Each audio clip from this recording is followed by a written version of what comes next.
আলাইকুম, মেঘনা news TV 24 এর সাথে আছি আমি শারমিন আক্তার। বিস্তারিত থাকছে মাহবুবের ভিডিওতে। স্বাধীনতা পার্টির চেয়ারম্যান মোয়াজ্জেম হোসেন খান মজলিস সহ বিশিষ্ট সাংবাদিক ফয়েজি ভাই, সবার প্রতি আন্তরিক শুভেচ্ছা এবং সালাম। আসসালামু আলাইকুম ওয়া রাহমাতুল্লাহ। আজকে যে বিষয়টি নিয়ে আলোচনার আয়োজন করা হয়েছে অত্যন্ত যুক্তিসঙ্গত এবং সময় উপযোগী। আমাদের পররাষ্ট্রনীতি এবং সীমান্ত সমস্যা ও সমস্যা সাইকে আছে। এই আলোচনার দুইটি অংশ, পররাষ্ট্রনীতি এবং সীমান্ত সমস্যা। তাহলে প্রথমে আলোচনা আসতে হবে পররাষ্ট্রনীতি কি। আপনারা নিশ্চয় জানেন, একটি দেশের সাথে অন্য দেশসমূহের বা অন্য আরেকটি দেশের পারস্পরিক যে সম্পর্ক, আদান প্রদান, ব্যবসা বাণিজ্য, রাজনীতি, অর্থনীতি, সামাজিক যে বিষয়গুলো নিয়ে আলোচনা বা সিদ্ধান্ত হয় সেটাই পররাষ্ট্রনীতি। আর সীমান্ত আমাদের দেশের আশেপাশে যে দেশগুলো আছে তাদের সাথে আমাদের সীমান্ত রয়েছে। তাহলে পররাষ্ট্রনীতি পৃথিবীর যতগুলো রাষ্ট্র আছে প্রত্যেকটি রাষ্ট্রের সাথে ভালো মন্দ হইতে পারে, কিন্তু সীমান্ত পৃথিবীর সকল রাষ্ট্রের সাথে না। আমাদের সীমান্ত রয়েছে মাত্র দুইটি রাষ্ট্রের সাথে। সিংহভাগ সীমান্ত আছে ভারতের সাথে, আর কিঞ্চিত সীমান্ত আছে মায়ানমারের সাথে। তাহলে আমরা আলোচনায় যে দুইটি বিষয় যোগসূত্র করেছি, আমরা কি দেখছি, স্বাধীনতার 54 বছর পরে এসেও পররাষ্ট্রনীতিতে বিভিন্ন দেশের সাথে টানপোড়েন হয়েছে, কখনো ভালো হয়েছে, কখনো মন্দ হয়েছে, কিন্তু সীমান্তের কারণে আমাদের প্রতিবেশী রাষ্ট্র ভারত, তারা সবসময় আমাদের উপর নির্যাতন করার চেষ্টা করেছে, আমাদের গ্রাস করার চেষ্টা করেছে, আমাদের উপর খবরদারি করার চেষ্টা করেছে। বাংলাদেশ পূর্ববর্তী বক্তা স্বাধীনতার কথা ইঙ্গিত দিয়েছেন। আসলে বাংলাদেশ পূর্ব পাকিস্তানের অংশ ছিল, তার আগে ভারতীয় একটি উপমহাদেশ ছিল।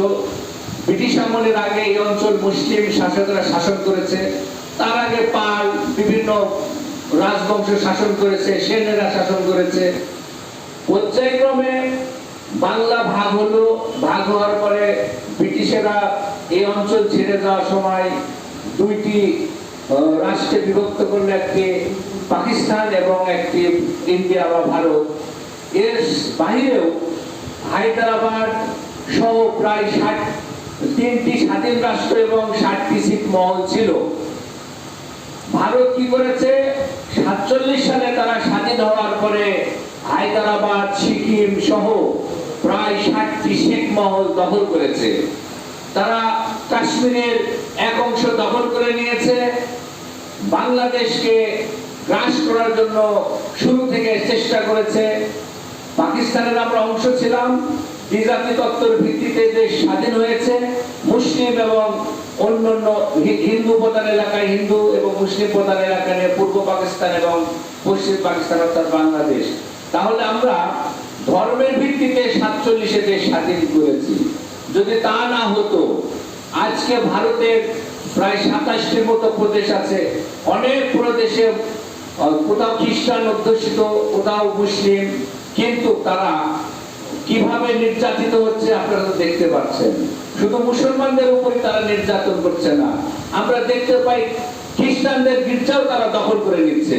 তার মানে আমাদের প্রতিবেশী এমন একটি রাষ্ট্র যারা সম্প্রসারণবাদীতে বিশ্বাস করে, তারা রাষ্ট্রকে বিস্তৃত করতে চায়, আশেপাশের দুর্বল রাষ্ট্রসমূহকে দখল করতে চায়। এখানে আজকের আলোচনাতে পররাষ্ট্রনীতি। আমরা যদি পররাষ্ট্রনীতিতে শক্তিশালী হই, আপনারা একটা জিনিস দেখবেন যে শত্রুই আমার বন্ধু।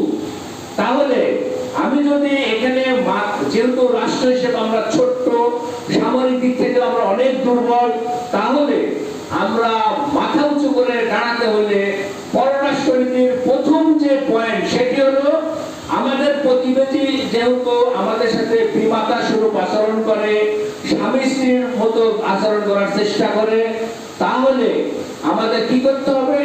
যে রাষ্ট্রটি আমাদের নির্যাতন করছে, আমাদেরকে নিষ্পেষণ করছে, শোষণ করছে, সেই রাষ্ট্রের শত্রু রাষ্ট্র কারা? তার মানে আমরা ইতিহাস, ঐতিহ্য, রাজনৈতিক বিশ্লেষণ করলে দেখতে পাই তার সবচেয়ে প্রধান শত্রু দেশ পাকিস্তান এবং চীন। তাহলে আমরা যদি পররাষ্ট্রনীতিতে চীন, পাকিস্তান এবং অন্যান্য যে শক্তিশালী রাষ্ট্র আছে তাদের সাথে সুসম্পর্ক তৈরি করতে পারি, আমরা যদি ঐক্য করতে পারি, তাহলে পার্শ্ববর্তী রাষ্ট্র আমাদের উপর অত্যাচার চালাতে পারবে না, নির্যাতন করতে পারবে না, দখল করার স্বপ্ন দেখতে পারবে না।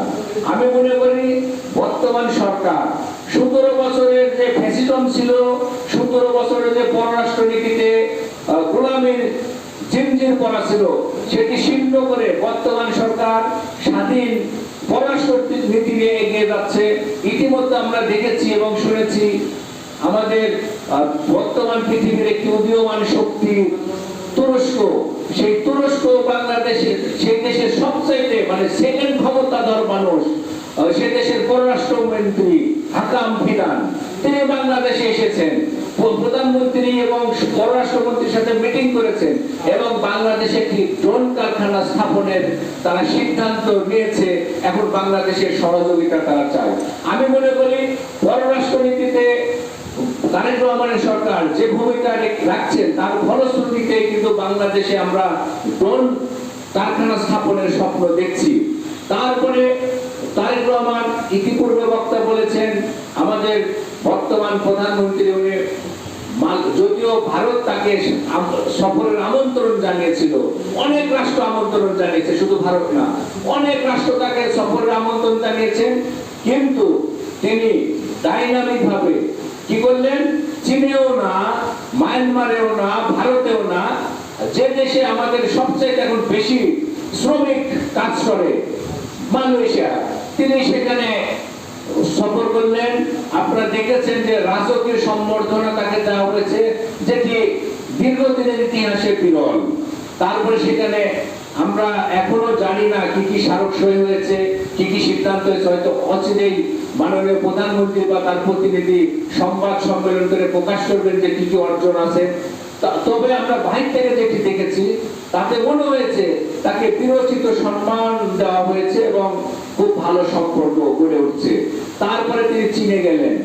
আর চীনে মানে সর্বকালের, আমি মনে করি আমার দেখা যতগুলো বাংলাদেশের রাষ্ট্রপ্রধানকে চীন অভ্যর্থনা জানাইছে, আমন্ত্রণ জানিয়েছে, আমি মনে করি সবচাইতে বেশি সম্মানিত করেছেন তারেক রহমানকে। এই সম্মানিত করার মধ্য দিয়ে একটি বার্তা বহন করে যে বাংলাদেশ আসলে এখন আর কোন রাষ্ট্রের গোলামে পরিণত হয়ে নাই, স্বাধীনভাবে কাজ করার চেষ্টা করছে। তো আমি যেটি বলেছিলাম যে আমাদের এই রাষ্ট্রকে টিকিয়ে রাখতে হলে, এই রাষ্ট্রের সীমান্তকে শক্তিশালী করতে হলে, এই রাষ্ট্রের অর্থনীতিকে শক্তিশালী করতে হলে, যেহেতু ইন্ডিয়ার সাথে আমাদের সম্পর্ক ভালো না, আমরা মুখেই যত ভালো বলি, রাষ্ট্রবিজ্ঞানের ভাষায় একটি কথা আছে, প্রতিবেশী দুইটি রাষ্ট্র কখনো বন্ধু হতে পারে না। বন্ধু হলে তো রাষ্ট্র দুটি এক হয়ে যেত। কি হতে পারে? সুসম্পর্ক থাকতে পারে, পরস্পর স্বার্থের ভিত্তিতে সুসম্পর্ক থাকবে। তার মানে ভারত আমাদেরকে সহযোগিতা করছে মুক্তিযুদ্ধের সময়, আমাদেরকে ভালোবেসে নয়। ওই যে শত্রু মানে আমার বন্ধু, যেহেতু পাকিস্তানের সাথে আমাদের শত্রুতা শুরু হয়েছিল, যুদ্ধ শুরু হয়েছিল, তাই তারা ওই যেহেতু পাকিস্তানের তারা শত্রু, তাই আমাদেরকে সহযোগিতা করেছে, করে এই পাকিস্তানটা ভাঙার ব্যবস্থা করে দিয়েছে। তারা যে সহযোগিতা নাও করতো, আমি বিশ্বাস করি 1000 বছর দূরে থেকে এই ইংরেজরাও বাংলাদেশ শাসন করতে পারে নাই, সুতরাং পাকিস্তানও শাসন করতে পারতো না। এই দেশ স্বাধীন হতোই হতো 2 দিন আগে আর পরে। তার মানে ভারত যেটি করেছে তার স্বার্থ উদ্ধারের জন্য, পাকিস্তানের শক্তিকে দ্বিখণ্ডিত করার জন্য তারা সহযোগিতা করেছে। সুতরাং আমাদেরকে ভালোবেসে, আমাদেরকে আপন ভেবে, ভাই ভেবে সহযোগিতা করছে, এটি আমি বিশ্বাস করি না। আর যারা এটি বিশ্বাস করে, আমি মনে করি তারা ভারতের দালাল রয়ের এজেন্ট। তারা এই বাংলাদেশকে সবসময় দুর্বল করে রাখতে চায়, ভারতের দাবেদার রাষ্ট্র বানায় রাখতে চায়। সুতরাং পররাষ্ট্রনীতি হবে স্বাধীন। এই স্বাধীন পররাষ্ট্রনীতির মাধ্যমে যদি বাংলাদেশ সামনের দিকে পথ চলে, তাহলে আমাদের সীমান্ত সুরক্ষা হবে, আমাদের প্রতিবেশী রাষ্ট্রসমূহ আমাদের উপর আঘাত আনতে পারবে না। ইতিমধ্যে চীন মানে আমাদের মায়ানমার সীমান্ত দিয়ে আপনারা জানেন প্রায় 10 থেকে 12 লক্ষ লোক তারা পুশিং করেছে, ঢুকিয়ে দিয়েছে। সেই লোক মায়ানমারের জনগোষ্ঠীকে আমরা ফিরানোর বহুবার চেষ্টা করছি।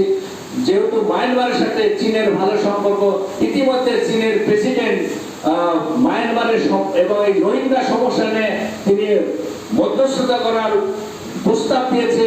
আমি সরকারকে বলবো তাদের সেই প্রস্তাব গ্রহণ করে, যেহেতু মায়ানমার সবসময় চীনের শক্তি নিয়ে চলে, সুতরাং চীনের সাথে সম্পর্ক ভালো হতে চলেছে এবং চীনকে বলা যেতে পারে তোমরা যদি সত্যিকার আমাদেরকে ভালোবাসতে চাও, আমাদের পাশে দাঁড়াতে চাও, তাহলে ন্যায্যতার ভিত্তিতে এই যে সমস্যা রোহিঙ্গা সমস্যা সেই সমাধান করো। তার পাশাপাশি আজকে বাংলাদেশে কোটি কোটি বিলিয়ন ডলার তারা বিনিয়োগ করছে। আমি সরকারকে উদ্দেশ্য করে বলবো বিদেশ থেকে যে বিনিয়োগগুলো আসছে বিগত দিনের মতো যেন হরিলুট না হয়, সুষ্ঠু প্রয়োগ হয় এবং যে ক্ষেত্রে যে বিনিয়োগ আসছে সুষ্ঠুভাবে তার বন্টন হয়। পাশাপাশি আমি বলতে চাই বাংলাদেশে যে 17 বছর ফ্যাসিজমের পরিবর্তন ঘটে গণতান্ত্রিক সরকার এসেছে, এই নির্বাচনের দুইটি বিষয় ছিল গণভোট এবং জাতীয় নির্বাচন। আমরা 70% মানুষ গণভোটের পক্ষে রায় দিয়েছি। পাশাপাশি জুলাই একটি জাতীয় সনদ আমরা তৈরি করেছি। ঐক্যমত ফরেন সার্ভিস ঐক্যমত কমিশনে বসে আলী রিয়াজের নেতৃত্বে সেটি যে যে দল যেভাবে প্রস্তাবনা দিয়েছে তার আলোকে বাস্তবায়ন করার কথা রয়েছে। সুতরাং জুলাই জাতীয় সনদ বাস্তবায়ন করার আহ্বান জানিয়ে পররাষ্ট্রনীতি আরো সুচতুরভাবে তারেক রহমানের নেতৃত্বে পৃথিবীর বুকে মাথা উঁচু করে দাঁড়াবে, এই আকাঙ্ক্ষা রেখে আমি আমার বক্তব্য শেষ করছি। আসসালামু আলাইকুম ওয়া রাহমাতুল্লাহ।